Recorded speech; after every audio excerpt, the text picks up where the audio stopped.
Morning, নমস্কার, বলুন। Morning. আপনাদের এই বিজ্ঞাপন থেকে ফোন করলাম। বুঝতে পেরেছি। কোথা থেকে বলছেন? আপনি কোথায় থাকেন? আমি বারুইপুর চম্পাহাটি। চম্পাহাটি? আচ্ছা, বারুইপুরের দিকে। ওই চম্পাহাটিতেও আমাদের কোম্পানির একটা ছোট অফিস আছে। কাজে আছেন এখন? এখন ধরুন বেকার বসে আছি। বেকার আছেন? ঠিকই। হ্যাঁ। কোনো কাজ ফাজ করেছেন কখনো? হ্যাঁ, হ্যাঁ? ভাই বললেন যেন মনে হচ্ছে কিছুই করছেন না। কোনো কাজ আপনি করেছিলেন কখনো নাকি না করেননি কখনো? হ্যাঁ, কাজ তো করেছি। কি কাজ করেছেন? মানে কি কাজ অভিজ্ঞতা আছে? মার্কেটিং লাইনে অনেক কাজ করেছি, সেলসের কাজ করেছি, এই মানি মার্কেট করেছি, অনেক কিছুই করেছি মোটামুটি। আচ্ছা আচ্ছা, কিন্তু এখন আর কিছু হচ্ছে না নাকি? এখন বয়স বেড়ে গেছে বলে করছেন না, না ভালো পাচ্ছেন না বলে করছেন না? পাচ্ছি না বলেই করছি না। আচ্ছা, তো আপনি এমনিতে সংসারী মানুষ নিশ্চয় নাকি? হ্যাঁ হ্যাঁ, অবশ্যই। তাহলে কিভাবে চলছে আপনার এখন? যদিও এই এই প্রশ্ন করা উচিত না, তো জানতে চাইছি একটু হ্যাঁ, ভালো হবে। কারণ দেখুন এই একটা হ্যাঁ, বলুন, টুকটাক চলছে নাকি? টুকটাক এই চাষবাস চাষাবাদ করি সেই। চাষবাস আছে? আচ্ছা, বেশ ভালো কথা, তাহলে খুব হ্যাঁ। ভালো। ভালোই চাষবাস করলে পরে ভালো জায়গাতেই আছেন। যাকে শুনুন, চাষবাসের সাথে চাষবাস তো হ্যাঁ। করছেনই, চাষবাস করবেন।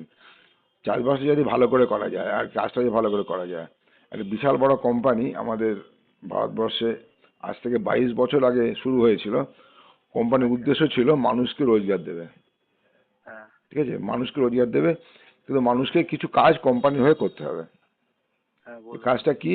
না, কোম্পানি চাইছে যে নর্মাল ট্র্যাডিশনাল যে মার্কেটের যে সিস্টেম, যেভাবে জিনিস বিক্রি হয়, কোম্পানি হ্যাঁ বলছে আমরা ওভাবে জিনিস বিক্রি করব না।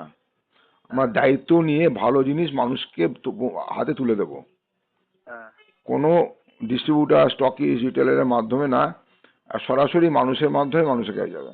বুঝতে পারছি? যার ফলে এই সিস্টেমটা বা কনসেপ্টটার নাম হয়েছে ডাইরেক্ট সেলিং বিজনেস।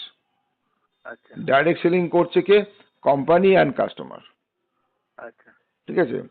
ভাড়া আমাদের মতন, আমার আপনার মতন কিছু মানুষ, আচ্ছা। যারা যারা এখান থেকে ভালো রোজগার করতে চায়। হুম। কনজিউমার তো সবাই, H and every man consumer. আপনি আমি আমরা সবাই কনজিউমার, কিন্তু হ্যাঁ একজন কনজিউমার কিন্তু কোনো অধিকার নেই আর একজন কনজিউমার বানানো। নর্মাল মার্কেটের কথা বলছি। হ্যাঁ। অধিকার আছে কি? না। আপনি ধরুন কোনো কলগেট একটা টুথপেস্ট কিনে আনলেন, কিন্তু আপনি কি আর একটা কাস্টমার তৈরি করতে পারবেন? আপনার থ্রু দিয়ে যাবে? সে পাবেন না। আপনি যদি বলেন অমুক দোকানে যাওয়া পাবে, সে দোকানদার তার ফায়দাটা নেবে, আপনার কাছে কিছু আসবে না। তো আপনি তার বেনিফিটটা পেলেন না। এই যে রেফার করলেন যে কোনো আইটেম, আমি কলগেট টুথপেস্টের কথা বলছি না, যে কোনো আইটেম যদি কাউকে রেফার করেন, ভাই এটা ভালো, তুমি দেখতে পারো নি, রেফার করলে আপনার কোনো মূল্য সেখানে নেই। সে সরাসরি কোম্পানি পাবে, দোকানদার পাবে, ইত্যাদি ইত্যাদি। হ্যাঁ কি না? আপনার হ্যাঁ কিন্তু হ্যাঁ। এই কোম্পানি বলছে যে তুমি যদি আমাদের জিনিস ব্যবহার করো আর ব্যবহারকারী তৈরি করো, তোমাকে বিক্রি করতে হবে না, ব্যবহারকারী তৈরি করো, আচ্ছা। তা তোমাকে আমি এখান থেকে মার্জিন দেবো। ভালো করে বুঝতে পারলাম? ভালো কথা। হ্যাঁ তো হ্যাঁ। যে টাকাটা দেওয়া হয়েছে ওখানে উল্লেখ করা আছে, সেই টাকার প্রোডাক্ট মানে কি কোম্পানি ডিসকাউন্টেড রেটের প্রোডাক্ট। ধরুন ওইটার অরিজিনাল প্রাইস হচ্ছে 4200 থেকে 500 টাকার মতন, আচ্ছা সেটাই ডিসকাউন্টেড হয়ে 3500 টাকার মধ্যে আপনার আসবে। যাই নিন না কেন, আপনি পছন্দ মতন কোম্পানির কাছে 400+ প্রোডাক্ট আছে, 400+। আপনার পেস্ট, সাবান, শ্যাম্পু, তেল, চা, কফি, কসমেটিক্স, টোটাল রেঞ্জ। তার সাথে সাথে ঘর মোছার আইটেম, কাপড় কাচার আইটেম, বাসন মাজার আইটেম, ইত্যাদি ইত্যাদি প্রচুর রকম আছে। খাবার তেল, চা, কফি ইত্যাদি অনেক কিছু আছে। এবার যা পছন্দ হয় সব পছন্দ, আপনার ইচ্ছে মতো জিনিস যদি 4000 বা 4200 টাকার নেন, সেটা আপনার কোম্পানি 3500 টাকার মধ্যেই দেবে। আচ্ছা ক্লিয়ার? এছাড়া কোম্পানি আরো 10% যা নেবেন তার ভ্যালুয়েশন 10% প্রোডাক্ট আপনাকে বিনা মূল্যে 1 টাকার বিনিময়ে দেবে। আচ্ছা মানে ধরুন 300 টাকার প্রোডাক্ট আপনাকে 1 টাকায় দেবে। ক্লিয়ার? আচ্ছা। এটা গেল 2 নম্বর। 3 নম্বর হচ্ছে, যদি এটা আপনি চান যে প্রতি মাসে এইটা কন্টিনিউ করবেন, তাহলে পরে প্রতি মাসে আপনাকে এই এই সেম ব্যাপারই দেবে। যার ফলে কি হলো, আর তার সাথে আরেকটা দেবে হচ্ছে, প্রতি মাসেই 625 টাকার প্রোডাক্ট এক্সট্রা আপনাকে দেবে। হিসেব করুন, 300 টাকা, 625 টাকা, আর ব্যাংকে আপনাকে 100 টাকা মতো দেবে। কত হলো? আচ্ছা। 1000 টাকা, 1025 টাকা আপনি ফেরত পেয়ে গেলেন। হ্যাঁ মানে আপনার দামটা পড়লো কত? 4000 প্রোডাক্ট নিয়েছেন, আপনার প্রাইস পড়লো কত? কস্টিং পড়লো 2500 টাকার মতন। হ্যাঁ কি না? তাই না? হ্যাঁ এটা হলো আপনার জিনিসটা নিয়ে আপনার আয় হলো, কোম্পানি এটা কিন্তু আপনার ইনকাম বলছে না, এটা বলছে আপনার আপনার সেভিংস হচ্ছে, আপনার খরচাটা বাঁচলো, যেটা কোম্পানি আপনার ফেরত দিল। ঠিক আছে, এবারে আসবে আয়। এই আয়টা আপনার ব্যাংকে কোম্পানি দেবে আলাদা করে। আচ্ছা সেটা কি করে হবে সেটা আপনার সামনাসামনি বুঝতে হবে। আচ্ছা যদি আপনি কাজটা শুরু করেন কিচ্ছু লাগবে না, শুধুমাত্র একটা আধার কার্ড দিয়ে আপনাকে শুরু করতে হবে। তারপরে আপনি কাজ করবেন, কাজটা শিখবেন, বুঝবেন এবং এগোবেন, এবং আপনাদের ট্রেনিং দেবো।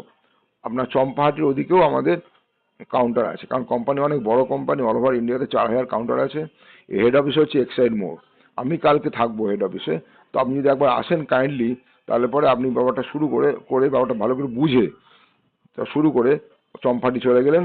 তারপরে আমরা যাব আপনার কাছে গিয়ে আপনাকে সঙ্গে নিয়ে আপনার যাতে রোজগারটা বাড়ে তার জন্য যা যা ট্রেনিং দরকার, যা যা সিস্টেম দরকার, সমস্ত কিছু আপনাকে অ্যাডাপ্ট করিয়ে দেবো। ওই এক্সাইড মোড়ে? এক্সাইড মোড় হচ্ছে কোম্পানি হেড অফিস ওয়েস্ট বেঙ্গলের জন্য। ও ঠিক আছে, আসুন না, কালকে আমি থাকবো ওখানে। আচ্ছা ঠিক আছে। তো দুটো নাগাদ আসুন। আর একটা কথা বলি আপনাকে, যখন আসবেন আপনার সঙ্গে আধার কার্ড আনবেন, টাকা তো আনবেনই, তার সাথে আধার কার্ড আনবেন। আধার কার্ডের বিনিময়ে কোম্পানিতে এন্ট্রি করতে পারবেন। আপনার একটা পরিচয়পত্র চাই, Aadhaar card, voter card, driving licence, কিছু একটা। আধার কার্ড সরকারি থাকে বলে আধার কার্ডের কথাই বলছি। আচ্ছা আচ্ছা ঠিক ঠিক আছে। আসলে আমরা এমন কিছু উচ্চাকাঙ্ক্ষী মানুষ চাইছি যারা জীবনে আর্থিক সচ্ছলতার সাথে সময়ের স্বাধীনতা পেতে চায়। আমরা এখন মানে রিটায়ার্ড পার্সন হয়ে গেছেন নাকি? হ্যাঁ আমার 58 বছর বয়স হয়েছে। 58? তা বেশি না, আমার থেকে 10 বছর ছোট। আমার 68 মাত্র। আচ্ছা 68 মাত্র। আচ্ছা 100 টপকাবো, 100% শিওর। ঠিক আছে, আপনিও টপকাবেন 100 যদি আমার সাথে থাকেন। ঠিক আছে। ঠিক আছে, ওকে, চলুন, ভালো থাকুন, আনন্দের সাথে কাজ করবেন, আনন্দের সাথে রোজগার করবেন, আনন্দের সাথে জীবনটাকে নির্বাহ করবেন। ঠিক আছে, আসুন, ভালো লাগবে। হ্যাঁ, দুটো নাগাদ আমি পৌঁছে যাবো। ওকে, থ্যাংক ইউ ভেরি মাচ। ওই আপনি কিসে আসবেন চম্পাটি থেকে? চম্পাটি থেকে শিয়ালদা ট্রেন। ব্যাস, শিয়ালদা পর্যন্ত আসবেন। আমি বলি রুট, শিয়ালদা যাবেন না, শিয়ালদার আগেই আপনার বালিগঞ্জে নামবেন। আচ্ছা বালিগঞ্জের সামনে দিয়ে বেরিয়েই দেখুন ওখান থেকে বাস ছাড়ে, যেটা একডালিয়া মিনি, অথবা রাসবিহারী অ্যাভিনিউ। যে রাজবাড়ি দিয়ে যায় একডালিয়া মিনি, অথবা ওই 2 নম্বর বা যে 10 নম্বর 10-এর হাতানা বাস ছাড়ে এক্সাইড মোড় স্টপেজ বলবেন। আচ্ছা ওটা আমার তাড়াতাড়ি আসতে পারবেন। শিয়ালদা দিয়ে ঘুরে এলে অনেকটা সময় লাগবে, আসা যাবে কিন্তু অনেকটা সময় লাগবে। ঠিক আছে, তাছাড়া বালিগঞ্জ নেমে পড়ে আপনি ওই আইদার ওই যদি স্টেট বাস পান স্টেট বাস ধরলেন, অথবা মিনি ধরলেন, যেটা আপনার সুবিধা হবে। ঠিক আছে, মিনি আপনার স্টেট বাসই কম পয়সা নেয়, 10 টাকাতে হয়ে যায়। ঠিক আছে, ওকে, থ্যাংক ইউ। এক্সেল মোড়েতে চলে আসুন, এই মেরের সময় কল করবেন। হ্যাঁ, এই নাম্বার কমল অধিকারী নামে সেভ করে রাখুন, কমল অধিকারী। হ্যাঁ, ওকে, থ্যাংক ইউ স্যার, ভালো থাকেন, বাই।